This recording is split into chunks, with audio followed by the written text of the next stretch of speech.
ঢাকার অভিজাত এলাকা গুলশানে ঘটেছে এক নাটকীয় ঘটনা, যা প্রকাশ করেছে ছাত্র আন্দোলনের নামে গড়ে ওঠা এক ভয়ঙ্কর চাঁদাবাজ সিন্ডিকেটের চিত্র। রাতের বেলা সাবেক এক নারী সংসদ সদস্যের বাসায় প্রবেশ করে 5 যুবক নিজেদের পরিচয় দেয় বৈষম্য বিরোধী ছাত্র আন্দোলনের সমন্বয় হিসেবে। তারা কথিত সামাজিক দাবি দাওয়া নিয়ে কথা বলতে এসেছেন বলে দাবি করলেও উদ্দেশ্য ছিল চাঁদা আদায়। বাসার দারোয়ান দ্রুত বিষয়টি বুঝতে পেরে খবর দেন গুলশান থানায়। পুলিশ ঘটনাস্থলে পৌঁছেই 5 জনকে হাতে নাতে আটক করে। নেতৃত্বে ছিলেন আব্দুর রাজ্জাক রিয়াদ, একজন প্রাইভেট বিশ্ববিদ্যালয়ের ছাত্র, যিনি নিজেকে ওই আন্দোলনের মুখপাত্র হিসেবে পরিচয় দিতেন। তবে গ্রেফতার হওয়ার পরেও থামেনি নাটকীয়তা। পুলিশের ভাষ্য অনুযায়ী রিয়াদ ও তার সহযোগীরা থানার ভেতরেই শুরু করে চিৎকার চেঁচামেচি। এক পুলিশ সদস্য জানান, হ্যান্ডকাপ পরাতে গেলে সে বলে থানা জ্বালিয়ে দেব, ওসি সাহেবকে পর্যন্ত হুমকি দেয়। ঘটনাটির একটি ভিডিও পরে সামাজিক মাধ্যমে ছড়িয়ে পড়ে, যেখানে রিয়াদের হুমকি ধামকি স্পষ্টভাবে শোনা যায়। বিষয়টি তখনই গণমাধ্যম ও প্রশাসনের নজরে আসে। এই রিয়াদ আসলে কে? অনুসন্ধানে উঠে আসে বিস্ময়কর তথ্য।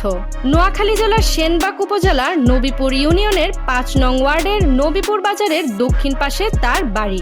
মাত্র 8 বছর আগে তার বাবা ছিলেন একজন রিকশা চালক, আর রিয়াদ নিজেও চলতেন দারিদ্র্য সীমার নিচে।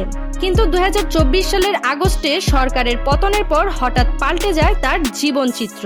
1 বছরের মধ্যে তার বাড়িতে শুরু হয় পাকা ভবনের নির্মাণ, ঈদে দেয় 1 লক্ষ টাকার গরু কুরবানি। এলাকাবাসী রীতিমতো বিস্ময়ে বলে ওঠে, আঙ্গুল ফুলে কলা গাছ হয়ে গেছে। রিয়াদ শুধু একা ছিলেন না, তার আশেপাশে গড়ে তোলা হয়েছিল একটি সংঘবদ্ধ গ্যাং। এই গ্যাংয়ে ছিল কাজী অপু, সাকা, দাউদ, সিয়াম, সাদমান, সাদাব, ইব্রাহিম হোসেন ও আমিনুল ইসলাম নামের একাধিক যুবক, যারা কেউ কেউ শিক্ষার্থী, কেউ আবার সক্রিয়ভাবে অপরাধে অংশ নিত। এদের কাজ ছিল আন্দোলনের ব্যানারে প্রভাবশালী ব্যক্তিদের ভয় দেখিয়ে অর্থ আদায় করা। তাদের টার্গেট ছিল এমন সব পরিবার যারা রাজনীতি বা সমাজে পরিচিত এবং বিত্তশালী। ঘটনার দিন তারা প্রবেশ করে এক সাবেক নারী সংসদ সদস্যের বাসায়, যেখানে উপস্থিত ছিলেন এক অস্ট্রেলিয়া প্রবাসী, নাম আবু জাফর। তাকেই ভয় দেখিয়ে চাঁদা আদায়ের চেষ্টা চলছিল বলে অভিযোগ ওঠে। তিনি গুলশান থানায় ফোন করে পুলিশের সহায়তা চান।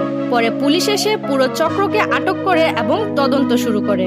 পুলিশের পক্ষ থেকে জানানো হয়েছে, এটি কোনো ছাত্র আন্দোলন ছিল না, বরং আন্দোলনের নামে সংগঠিত একটি সুসংগঠিত অপরাধ চক্র, যারা রাজনৈতিক ব্যানার ব্যবহার করে নিজেদের অপরাধ ঢাকতে চাইছিল।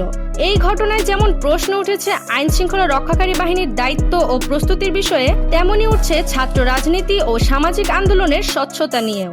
এই ঘটনার পিছনে কারা মদদ দিচ্ছে, কে বা কারা তাদের ছায়ায় রেখেছে, তা নিয়ে প্রশাসন এখন তদন্ত করছে। তবে যা সামনে এসেছে তা সমাজকে গভীরভাবে নাড়িয়ে দেওয়ার মতো। আন্দোলনের নামে অপরাধ, দারিদ্র্য থেকে হঠাৎ আঙুল ফুলে কোটি টাকার খেলা, এসব কি কাকতালীয়, নাকি এর পেছনে আছে আরেকটি বড় চিত্র? এই ঘটনা আবারও চোখে আঙুল দিয়ে দেখিয়ে দেয়, যেখানে রাজনৈতিক ব্যানার আন্দোলনের নামে গড়ে উঠতে পারে একটি দুষ্ট চক্র, সেখানে সাধারণ মানুষ, শিক্ষার্থী এবং প্রকৃত আন্দোলনের ভাবমূর্তিও আক্রান্ত হয়। এখন প্রশ্ন, ছাত্র রাজনীতির ছায়ায় আর কত অপরাধ ঢেকে যাবে? এসবের বিরুদ্ধে কি আদৌ কঠোর ব্যবস্থা নেওয়া হবে? আপনার মতামত জানাতে ভুলবেন না। এমন আরো বিশ্লেষণমূলক ভিডিও পেতে এখনই চ্যানেলটি সাবস্ক্রাইব করুন এবং লাইক দিন। সমাজের অন্ধকার দিকগুলো জানুন, সচেতন থাকুন।